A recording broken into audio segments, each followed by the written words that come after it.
so excited for you to be joining us this morning. Thank you for tuning in, and thank you for everybody who's kind of bearing with the learning curve for everything. And on that note, I'm so excited to hear you share. So thank you so much. Thank you, Amanda. I was just getting into your story. I was so excited about what you're sharing.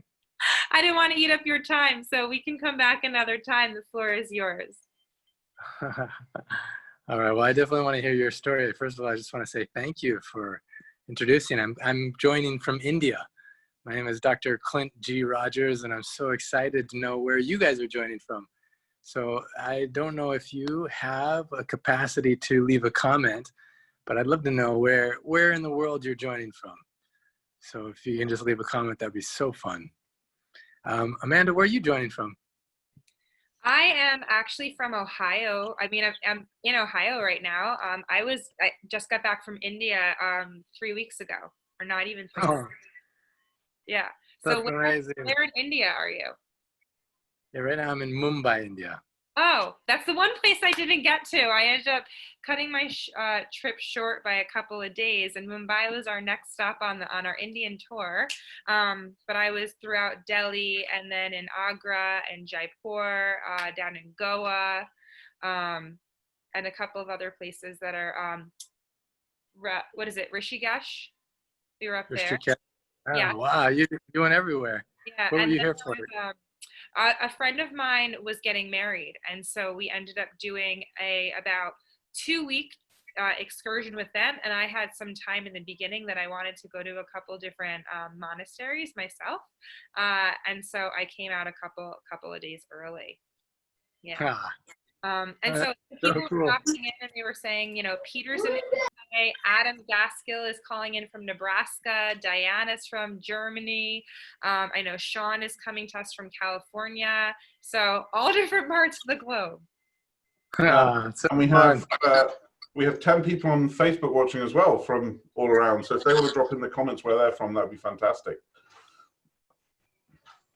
Yeah, super. It's so fun to see people joining from all over the world for this purpose of, looking at what's happening now and how are we going to respond and adjust, our lives based on the circumstances that we find ourselves in.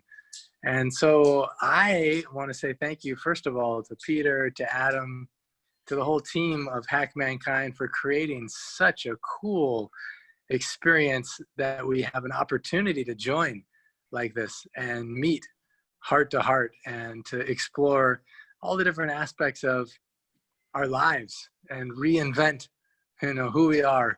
And to do it in this context is really quite something. So thank you, Peter. Absolutely my pleasure. And I mean that from the bottom of my heart. Because Hack Mankind there is obviously a great deal of human tragedy occurring and about to occur in even greater numbers. But in similar fashion, there's also a great deal of opportunity to decide what we take forward from humanity and what we decide to leave behind. And one thing I will be taking forward is my children, even if they don't know. I need to be quiet for 30 minutes. But that's the nature of this new world, right? We're going to have to all accept a little bit more chaos from all of us as we mix parts of our lives that before we were very regimented in saying this sits in this box and this sits in this box and this sits in this box. And the nature of quarantine is everything sits in that same box. But yeah, my true desire out of this is for humanity to be able to decide what it brings out of it, not just default back to where it went. Yeah, I love hearing the kids. I love hearing the kid sounds there. It's so fun. In fact, I was thinking about, even before this call started, of funny things that kids say. So many funny things that kids do and they say. And there's 2 stories that I thought I was thinking of, actually. One of them is one of my nephews. He was actually born on Christmas Day. And another one of my nephews, a little guy, was like, they found out that my brother had named his son Clayton, the one who was born on Christmas. And my other nephew, Ty's like, they shouldn't have named him that. They should have named him Jesus Jr. But this nephew who was born on Christmas, he's oh man, he's so fun, such a cool kid, but he doesn't really like taking baths. For some reason, he doesn't like to take a bath. Like he'll avoid taking a bath. And so to entice him, his mom, my sister-in-law, said to him, "Hey Clayton, why don't you go get in the bathtub while I put some cookies in?" And then all of a sudden he was so excited. He's like, "Yay, cookie bath." So he took his clothes off really fast and ran in the bathroom thinking that she meant she was going to put the cookies in the bathtub. And yeah, that's one funny story. I thought. People have mud baths, right? Why not a cookie bath? Yeah, exactly. Even my brother was laughing so hard, and my sister-in-law didn't really understand or connect what was happening. He just started laughing so hard, and she's like, "What happened?" He's like, "He thinks that you're gonna put the cookies in and have a cookie bath right now." And another story, my oldest sister, when she was a little girl, like just like maybe 6, 7 years old, she loved the neighbor's cat so much. She just loved this cat, and she'd always be wanting to spend time with this cat. And then one day she came home, and she'd been squeezing and hugging this cat so much, and all of a sudden she laid it down, and my mom, right in front of the doorstep of my family's house, and my mom was scared because the cat was lifeless, and she thought, "Oh no, my daughter killed the neighbor's cat." So she just got so nervous, and she looked, and the cat was dead. So she's like, I'm gonna have to tell the neighbor and just apologize. I don't know what to say. And she's just feeling horrible about it. And she went over and she talked to the neighbor. She knocked on the door. Neighbor opened up, and she's like, "I'm so sorry. I think my daughter killed your cat." And the neighbor's like, "Oh no, it got hit by a car yesterday." So my sister had been carrying around this dead cat all day. That it was dead the whole time. And I later don't know if I on, should be laughing or not, Clint. It's kind of yeah. Well, my mom made this point. She's like, what kind of dead cats are we carrying around all the time with us, And I thought about that. I was like, yeah, that's true, actually. What kind of dead cats are we carrying around with us, And as humanity, what are we just holding on to? We really shouldn't be holding on to, you know. And I like that this is an opportunity, like you mentioned, we can kind of reevaluate, what do we want to keep? What aspects of our schedule we want to keep, what beliefs we want to keep, and which ones do we just want to let go of, like just not hold on to those dead cats anymore. That's how I make sense of that story. Anyone else here on this call, you can raise your hand actually if you have any funny kid stories, because now maybe you're at home with your kids and you're spending a lot more time with them than you have in the past, and just funny things are naturally happening. So I'm just curious, anyone raising their hand, or even on Facebook Live, have any funny kid stories? Or you can enter them in the text box as well. I can't believe that Karen doesn't have something to share on this. Our day in day out with kids are, it's full of smiles and laughter, and just kids, they have freedom to say whatever comes to their minds, and I find it fascinating. And yeah, sometimes they make me laugh, and mostly they just we think very deeply about perspectives and how we see this world, and the lens, the difference in our lenses, right? So not so much funny stories. I guess maybe they don't stick with me because they're just like they're my everyday. Yeah. But I'm watching the kids now, and they're doing this Zoom meetings and so on and so forth, and the little ones are kissing the screens and trying to reach their teachers. the next age group, like the 7s and 8s are saying us, can we talk to the like 15s and 16s? Like we're our older friends, and we get on and we sing happy birthday, and the whole school gets on and sings birthday, and it's terrible. Like it's, nobody can time it right. It's awful, but it's just amazingly beautiful. and and so those are the kinds of things that I experience with children. I will say, I remember my nephew one time. My aunt was about 91 years old, and he went up to her and he said, you have a lot of wrinkles. He said, you really have a lot of wrinkles. So she looked at him, she said, do you think so? He said, yeah. He said, I don't really even know why you're alive.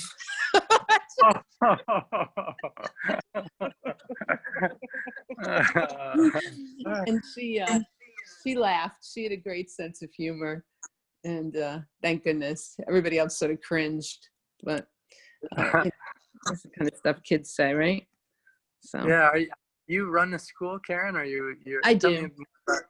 And the school is called Voyagers Community School. So I founded Voyagers Community School in New Jersey, in the U.S. And sorry, I feel like I'm going to sneeze, so I might sneeze, but we'll see.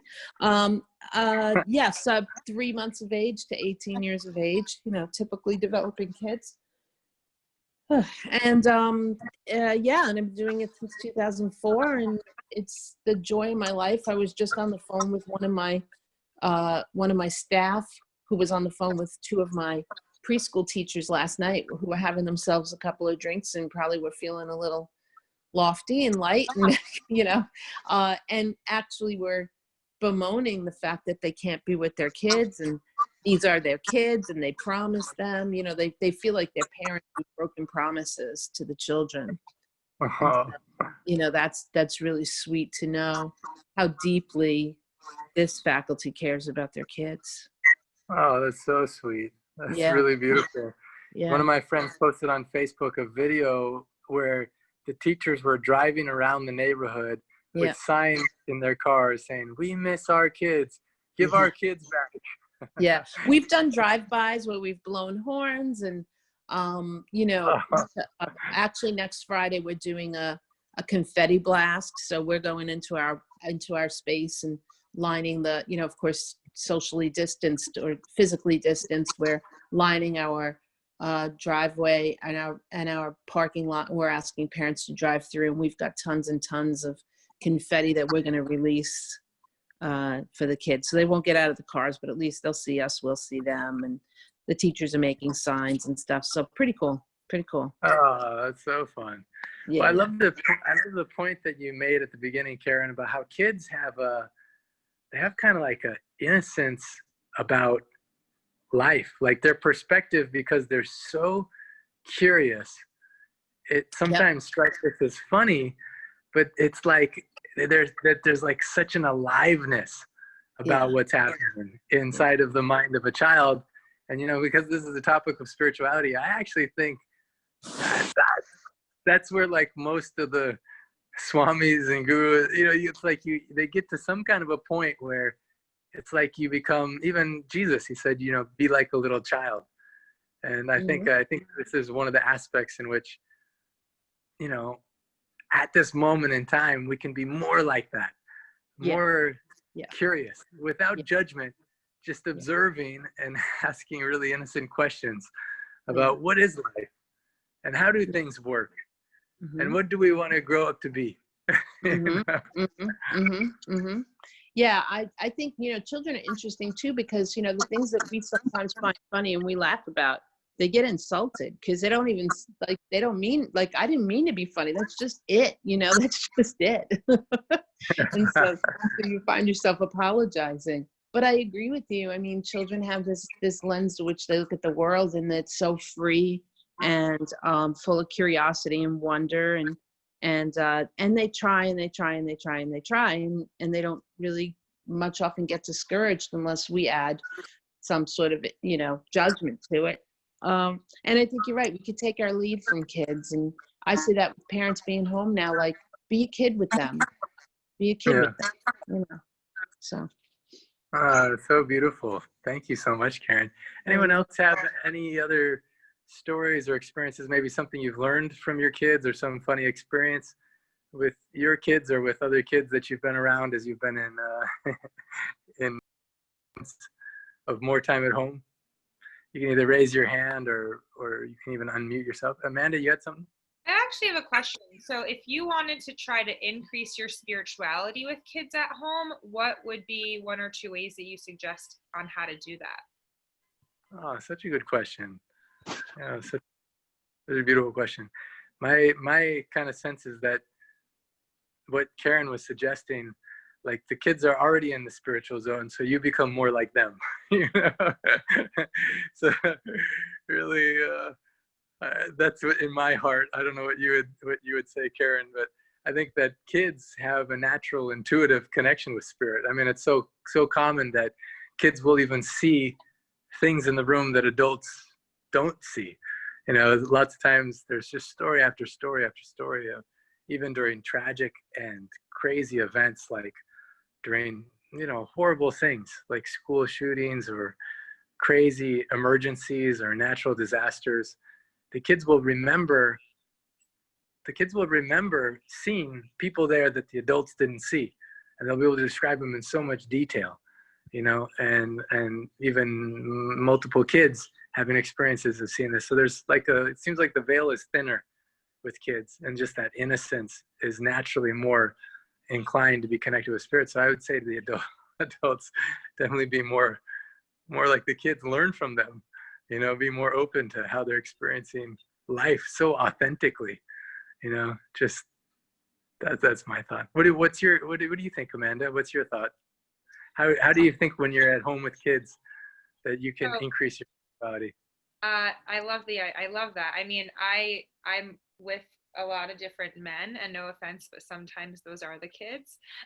So you know, I think of just ways of how to get grounded, you know, kind of like what Karen was saying, and different opportunities to take, as far as going outside, taking a nature walk, collecting rocks, asking about what they are, you know, connecting with Mother Earth, going and talking about trees, really bringing into play a lot of the natural elements, that earth, that wind, that water, that fire, and really working on the unity of them and trying to get some sort of a connection to something that's bigger than us would be my go-to. And making a game, you know, like collecting the leaves and printing them out with paper. That's where my OT side comes into play.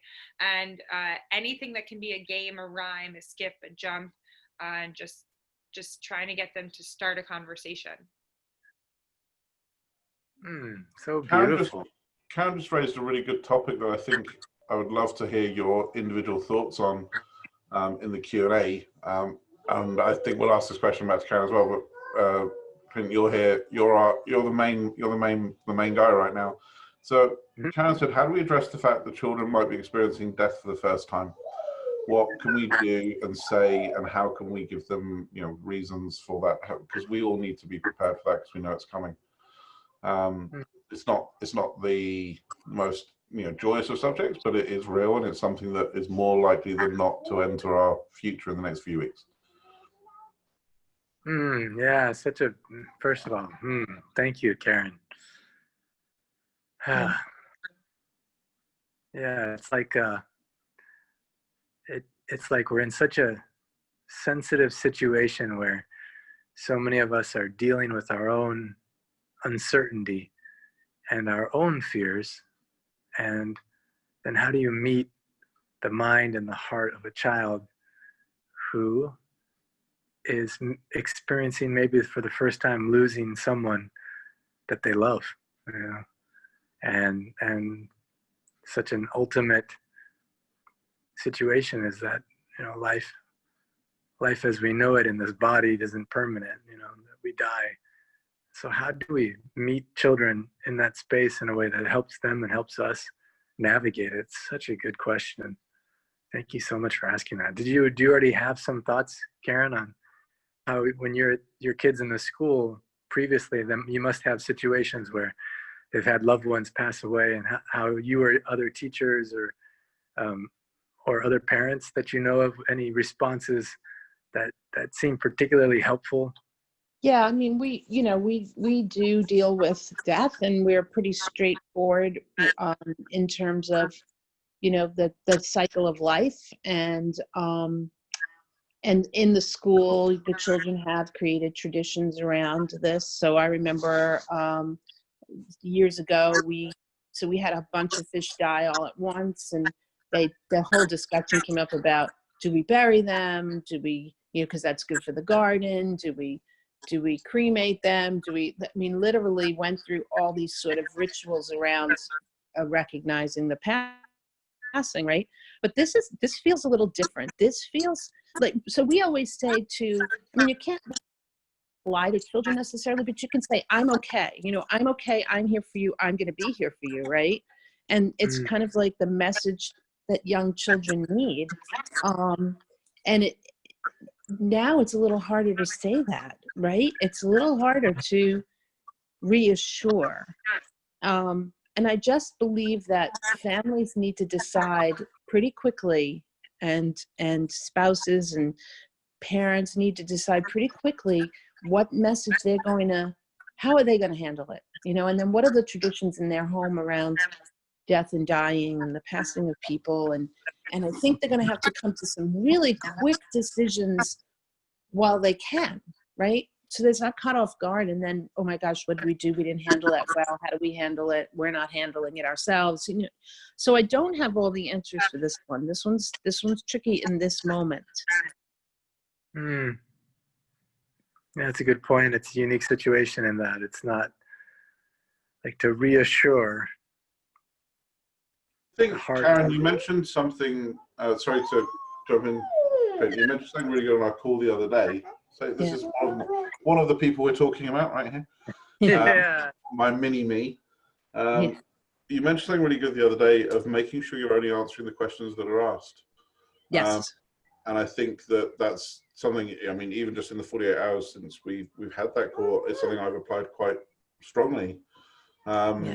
Because Olivia, my other little angel, came to me the other night and said, I'm worried about Granddad and the virus and dying. And my first question, instead of trying to answer it, was, well, what are you worried about?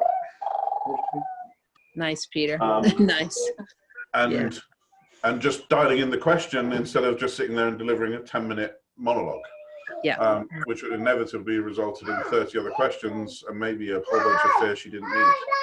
Yeah. So I think that was something you said the other day that I thought was really, really valuable to almost any interaction with children, especially something like this. Yeah, we can't assume that we understand what they're asking. And often if we do that, we will overtell and we will over-answer and we will complicate in our effort to be really good parents and really good teachers, really good mentors. And so, yes, I think it's very important to really ask a child to restate what they're asking and to do that and be a good listener. Like I always say, you should listen 75% of the time and speak 25% of the time when you're in those moments because you have to collect data and information before you make assumptions. But I just wonder from a spiritual point of view, how do we help kids to center themselves, set aside fears, not pick up on the fears of the adults around them, so therefore the adults have to center themselves and not convey those fears, right? I mean, I guess maybe that's the bigger issue now is when you're talking to them, if you talk to them from a place of fear or harrowing worry, they're going to pick up on that. So it won't matter what you say. So I'm curious from that perspective. Well, I'll answer before Clint. So my daughter's answer to the question was, well, I wouldn't get to see him again. And it takes many years before children develop empathy and can actually relate to somebody else's sadness. So her being very egocentric in that moment wasn't that unusual. So my answer was just, well, that's why we take photos and that's why we have videos. So if someone isn't here anymore, we can always remember them. We can always look back on those moments. We can always celebrate those things. To which she went, okay, that was it. My whole 15 minutes you know, they go to a farm, or they go to a cloud, or they go to another life, or their spirit will live on, was as simple as you can always watch a video. And that was enough. Yeah. And in some ways, you come back to saying, well, maybe that the lesson you're teaching them is the lesson you need to learn yourself, being more childlike. Of the slightly more adult version of that is celebrate life, not fear death. And you know, there's multiple amazing moments I've had with my father. You know, my father is, you know, coming on to, he's in his 60s, but he's not necessarily in the best of health. He's in the Middle East. He doesn't have any kind of healthcare system there. He's on his own. You know, he is at risk. But there's several moments in my childhood and my background that I could look back on if that happens, and that's probably a better thing to do than to think about what you're losing. But sorry, yeah. So I just thought that was really interesting. That was the answer to, well, just that I wouldn't be able to see him again. And yeah, we are all essentially in our core selfish beings to some degree. You know, so how it's going to affect us is always going to be something that needs to be thought about. Beautiful. Yeah, I was going to ask you, Peter, what her answer was to your question, and I love that you asked that question. I love her response as well. And I think, Karen, what you're getting at is ultimately because it's not like we want to hide. If we have a fear, we don't want to hide it, but like kids can sense it one way or another. And so what do we do if we're feeling fear? Like, how do we even address our own fears, you know? And what is, when we're experiencing fear, what is it we're actually experiencing? And that's a really powerful question. I don't know, either for Peter or Amanda or Karen or anyone listening, what do you do when what is it when you're feeling fear? How do you acknowledge it and like, you know, what do you do to ground yourself in those situations, or what do you do to address it instead of hide it, you know, and to, I'm just curious. More recently, I've leaned into it. I've looked at the opportunity to learn everything I physically possibly can so that I can understand it, so that I can realize what I'm actually facing. And to the children question a few moments ago, I always tell people when they ask me, like, gosh, you know, my grandma, my grandpa, my aunt and uncle just died, my kids are asking to see them and understand. I tell them to share their most convicted truth, because when you're honest and share your truth and your conviction with your children, they respect you. When you put fluff, buff, and, you know, just loosely put it, BS out there, and you try to make up a story or make it seem right or whatever, or you tell them some sort of sugarcoating, you're creating a pattern and a habit for the future that can be destructive. When you're in honesty and integrity and share with love and fill that child with something, that way they understand, like Peter said, he turned around and shared his truth in that moment. And he explained to them, the child, they're not losing something, they have an opportunity to revisit it through photos and videos. So I love it. Yeah, beautiful. That's Tim. Yes. Yeah. And the other thing I always just pick up on whenever we talk about our relationship with children, and again, something harping back to something we said the other day, we always talk about our relationship with children, and we forget that it actually is our relationship with other humans. Because something that Tim said, I just want to just reinforce for everybody that hears this. If you share with people with honesty, integrity, and in a state of love, I think you'll find it very hard to not find somebody that would not respect you. That's not just about talking to children, that's talking to anybody.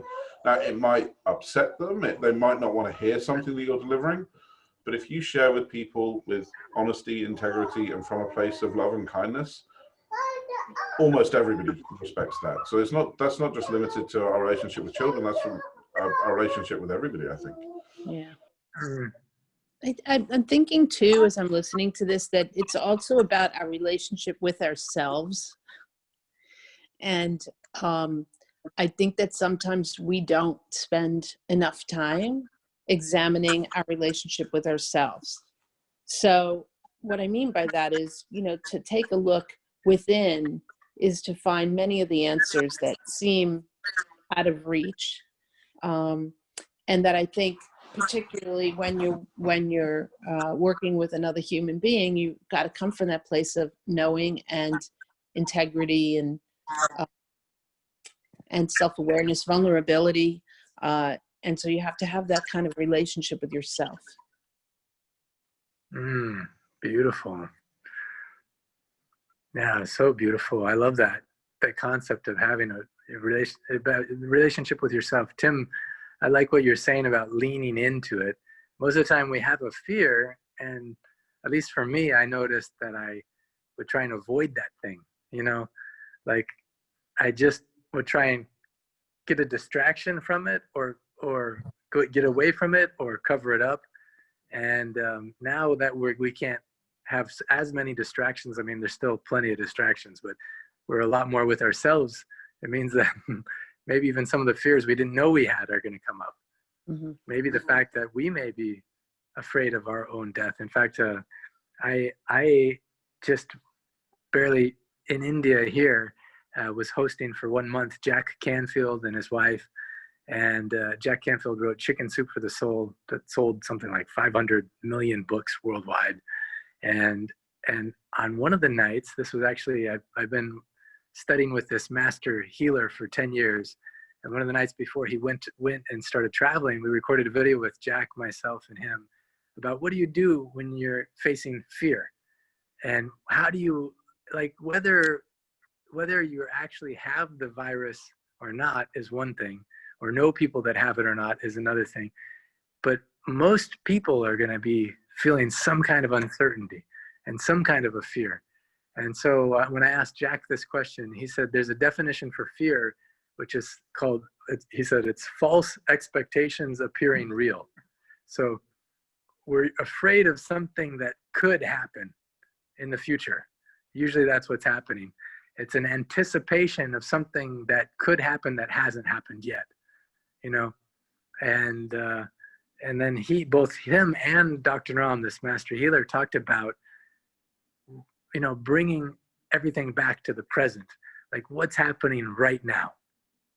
In fact, earlier than this, Dr. Ram shared just an amazing story where his master, actually, he said the two greatest gifts his master ever gave him was helping him face his fears and facing his ego. He said those are the two things that usually keep us from experiencing the joy of our lives in this moment and achieving whatever we want to in this life, because of fear and ego. And so his master would always give him challenge activities or challenge assignments that would make him face these things. And some of them were literally about facing the fear of his own mortality. So both of them had strategies, and I can share this video with you that was so beautiful. Both of them had specific things you can do that bring you back to this moment. Like this moment right now, if I say, what are you experiencing? Probably your butt is on a chair, so you're feeling the sensation of that. Maybe your feet are on the ground. Maybe you can feel your back against the back of the chair, feel a little bit of light air. Like in this exact moment, there's not a lot to be scared of. Like if we just look at what's actually happening right now. And so, yeah, I'd love to share with you more of that video if anyone's interested. But I saw there was a comment, and I want to make sure that I see who this was from. Oh, Amanda, yeah, fear, face everything and run is another quote. Face everything and rise. Oh, false evidence appearing real. Yeah, that's right. Super. And then you can face everything and run. That's fear. Or you can face everything and rise. I like that. That's a really, really good way to look at it. Do you have anything else you want to share along those lines, Karen or Amanda? Yeah, I'd love to jump in and share a little bit about fear. I think that fear in and of itself is something that is our mind's way of poisoning our body, right? And so a lot of the time what happens is that we get so in our head, and when we're in our head, not to be so perverse, but we're dead. So as long as we are allowing our minds to kind of open up to another reality, and make the choice of how we want to personify that in our body. Because to me, if I think of fear in a negative way, I think that my shoulders tense up, my stomach can get cramping, my hands can start to ache, I might get sweat and things like that, and go into a state of that, you know, parasympathetic, sympathetic off balance, where I'm getting into a fight or flight response. And ways that I've gotten out of that are just doing grounding techniques. And it might be something as simple as saying an affirmation, you know, in one of the books that I love is by Louise Hay. And one of the affirmations that I had just picked out, like if your shoulders are super tense, and that usually tends that that's you carrying all of your fear and you're tensing in that. So going to something and saying, I choose to allow my experiences to be joyous and loving. And so flipping it and actively telling yourself, you know, take a deep breath in, let it out slow. I am here. I can choose to be happy. I can choose to divert my attention. I believe that during this time, it's beautiful for people to lean in. And I think that this is the awakening of the world, that everyone has an opportunity to really rise up and to level up to who they want to become. And those that aren't maybe at that level yet can take it a step back and just say, if I'm not ready to face everything, that's okay. I just don't have to choose to go down this dark path. I can choose to do something else that's joyous, that's loving, that's freeing.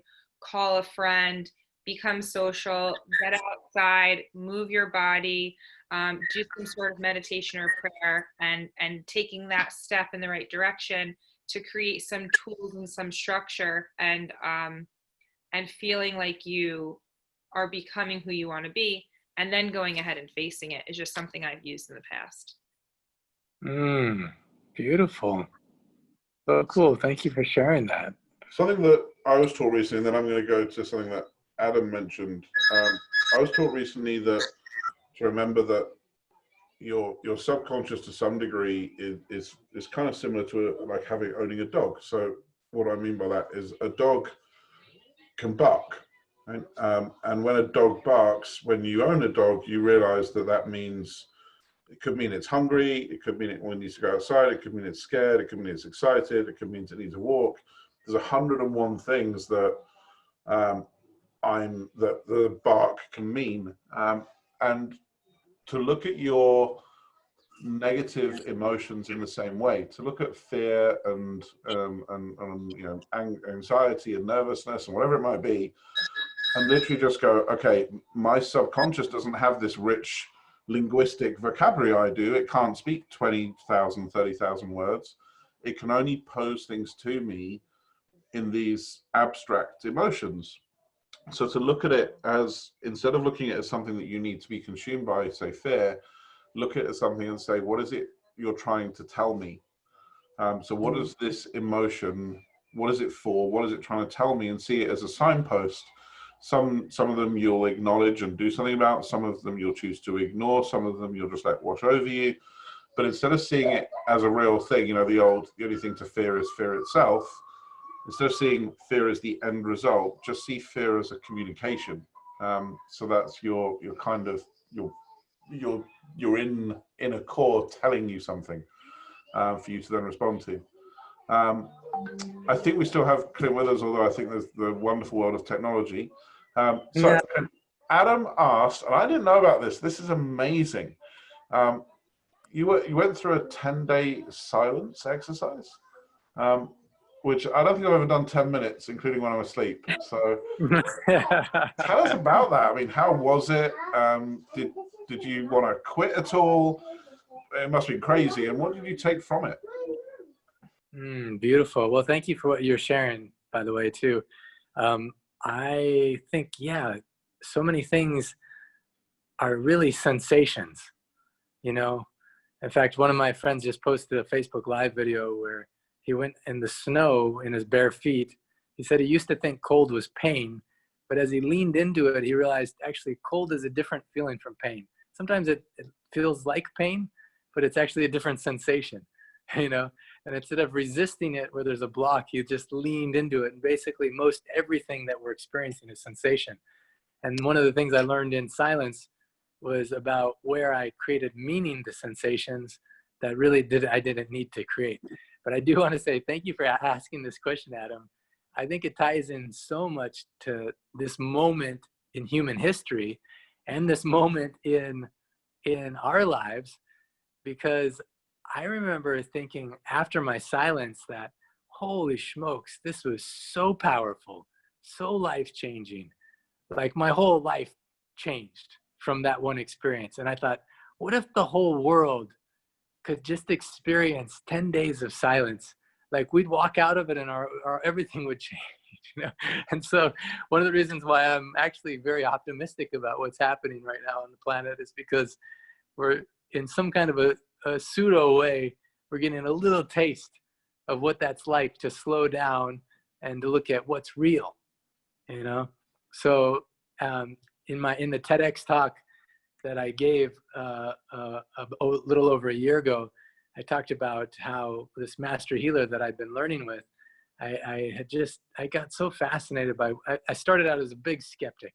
I was such a skeptic of what is this ancient healing. And, you know, I'm a university researcher from a respected university in the West, and it just didn't make any sense. And I was critical, but like slowly I started to realize, holy smokes, there's wisdom here that I don't, just because it doesn't make sense to me doesn't mean that it's not real. And at one point I was so amazed, actually I had a headache, and this headache was growing intense all day. And at the end of the day, it was like pounding. And I remember this master healer had seen like 300 people that day, and he looked like he was more alive than at the beginning of the day. He had more energy, more life. And I thought, I don't want to trouble him. He's been so busy. But then I'm like, I'm the one in pain, and he looks so happy. So I just asked him, what do I do for my headache? And he gave me a solution, an ancient remedy that just surprised me. He's like, you know, your remedy for this headache right now is onion rings. And I just wasn't expecting this solution from a healer. And like, what do you mean? And then I went into my head. You know, Amanda, you're talking about being in your head. So I went in my head, and I'm like, that doesn't make any sense. He's like, anything is a medicine or poison depending on how you use it.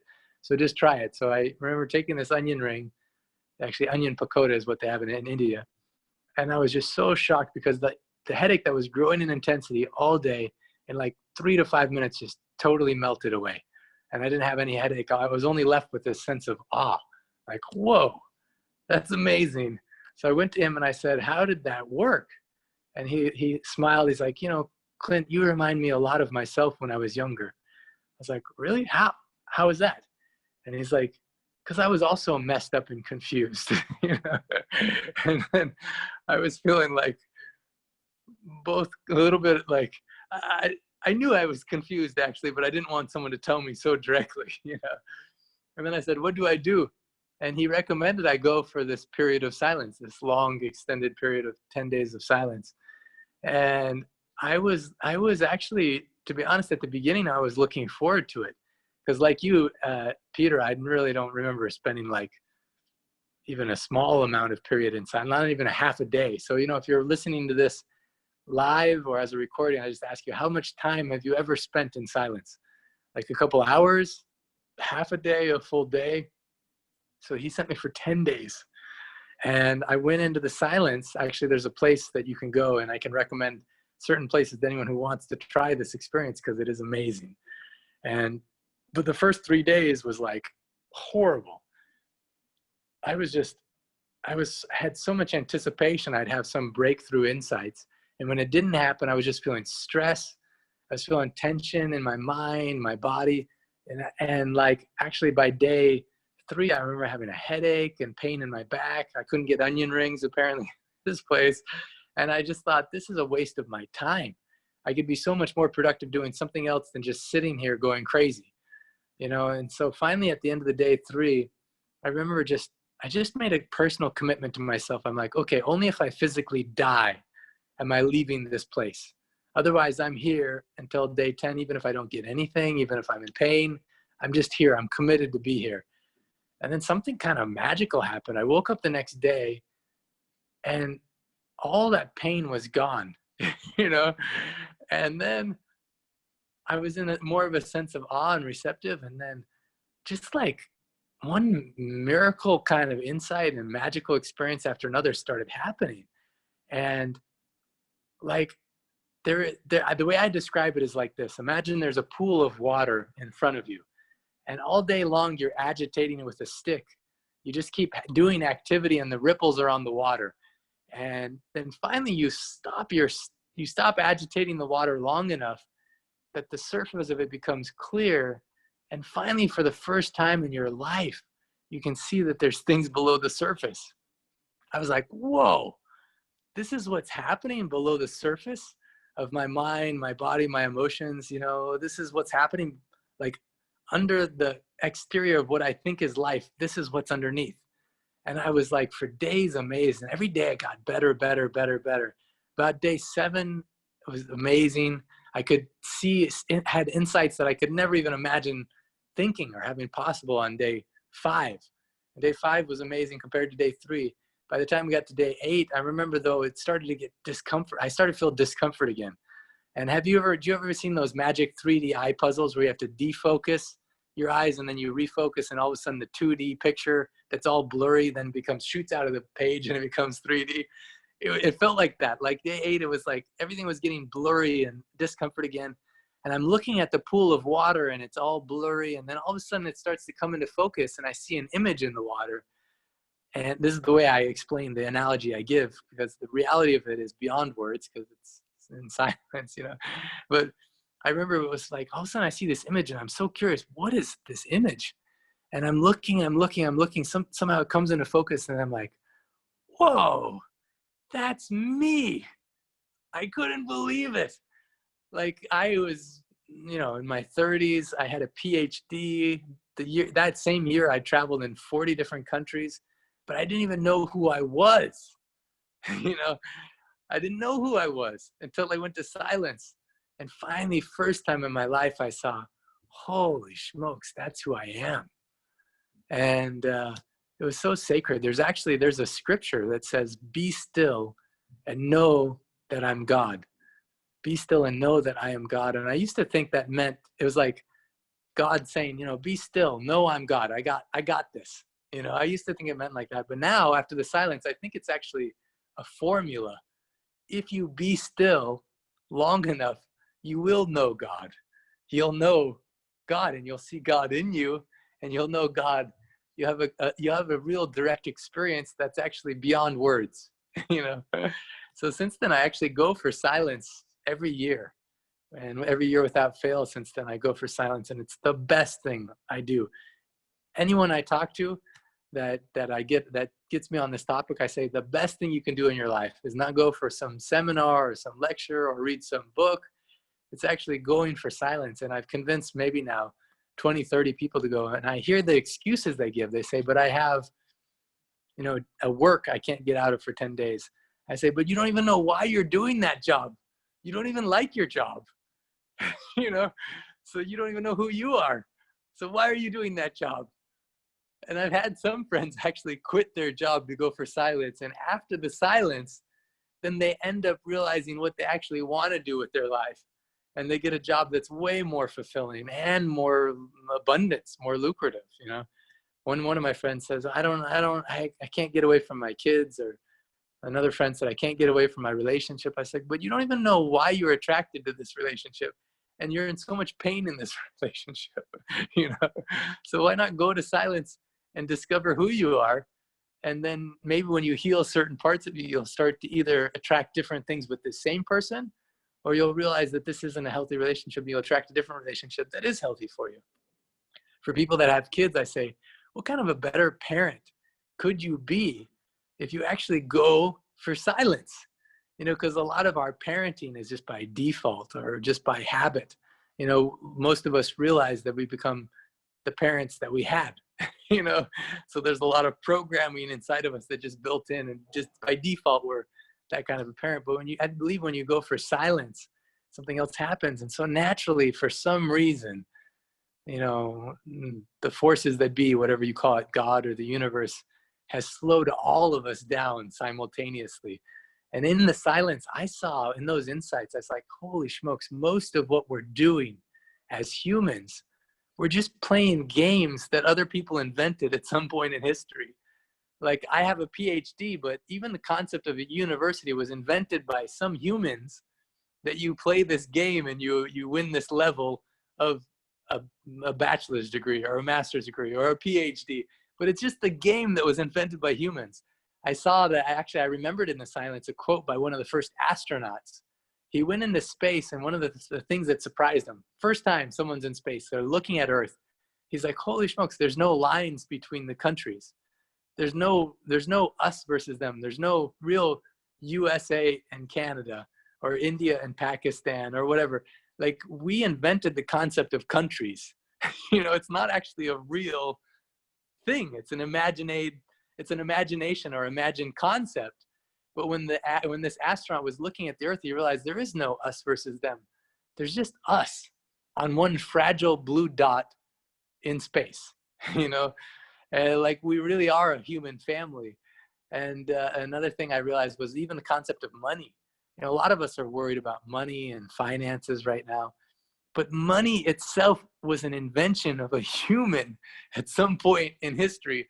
It hasn't always existed in human experience, and it may not always exist in human experience, but we spend so much of our life thinking of this and playing this game that someone else invented. And in the silence, I remember just having this aha moment of, holy smokes, what games are we playing that are unhealthy? And what other experiences can we design, or what other games can we invent that would be more healthy for us individually and collectively on planet Earth? And I remember that moment just wanting to devote myself to explore what can we do that's more healthy, and what games am I just assuming is reality that's not really reality? I'm just tied into something else someone else invented. And what else can we, in the words of this experience, what else can we do to hack mankind? How can we hack mankind in a way that creates a more healthy experience for us individually and collectively? So thank you so much for asking that question, Adam. So on multiple levels, one, I saw what were the sensations I was having that I was interpreting. Second, I saw what games am I playing that are just made up by other people. And third, I had a real mystical experience or connection with myself and with God in a way that's beyond words. And so what is the opportunity of this moment, of this experience where all of us are pausing and slowing down, that we can be still and know divinity, know the divine in you and the divine in others, and really have a chance from that point, that center point, to reinvent what are we doing as humans. So as I was sharing the story, maybe you had some insights or some clarity. I don't know, Adam, maybe I'll ask you first of all, or anyone that wants to speak. What do you think is the gift of this moment in time? That was incredible. Thank you so much.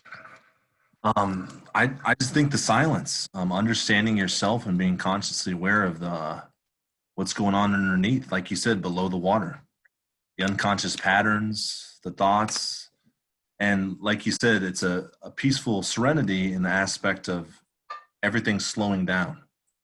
Like when I came back home to Nebraska from Florida, I played a game called Find the Human in the airport of one of the biggest tourist locations on Earth. A few weeks ago, you couldn't walk. You had to bump people and hit them, and seriously, it was just stress, and you could feel it. And people weren't looking at each other. They were looking at their phones. They had their ideas, their agenda to get to. So just a form of peacefulness, calmness, surreal, what's important. Yeah. Thank you for sharing that. Thank you so much. Yeah, beautiful. And, going back to fear, that we can't run away. So we're going to have to face certain things now. And it's actually a gift, because I think actually that's where you find the divine. Whatever you've been resisting, whatever things you've been afraid of, whatever shadow is there, the more and more that you're able to face those things and be present with them, instead of brace yourself, be curious about them, be a little playful. What is this experience? And just observe it for what it is, instead of being afraid of how it may impact you. I think there's a lot of gifts there. I know we're just finishing our time, but I'm so grateful. I just want to express my gratitude for everyone on this call. There's another quote that came to me as we were starting that one of my favorite teachers said. He says, we're not physical beings having spiritual experience. We're actually spiritual beings having a physical experience. And so as spiritual beings having this physical experience at this moment in time, what is it? What's the opportunity and the gift that we're able to face? So on that note, just want to say thank you all for joining us. Looking forward to joining you next Saturday. Any questions, anything on any level, or any insights that you have, I want to learn from you. And any stories that you have, especially funny stories with kids, keep track of them, because then we can start off the next call that way too. Sending you lots of love from India, and be safe, be strong, be inspired, and see you soon. Thank you so much, Clint, and thank you for everyone that joined us both here and on Facebook. To just add to something Clint said, I don't know how much you heard me say it before, there's a book called Sapiens, and in it they refer to myths and how ownership, money, all of these myths exist, and we created them, and that by believing in them, we give them power. And it's our choice whether we believe in them, because they're created by us, so it's our choice. Thank you so much for everything you brought to that. That was absolutely amazing. I'm going to go and play with my kids because I'm not going to have a choice. Please join us at Hack Mankind. Like the Facebook page. We're going to make some changes this weekend on the format and how we do things, just to make sure we can bring you more amazing people like Dr. Clint Rogers and Karen Gouffre and all these fantastic people we have here to get them out to you and make sure you all get as much value from us as possible. We're here to help. We're here to serve. Honored to have everybody here. Thank you so much. Speak soon.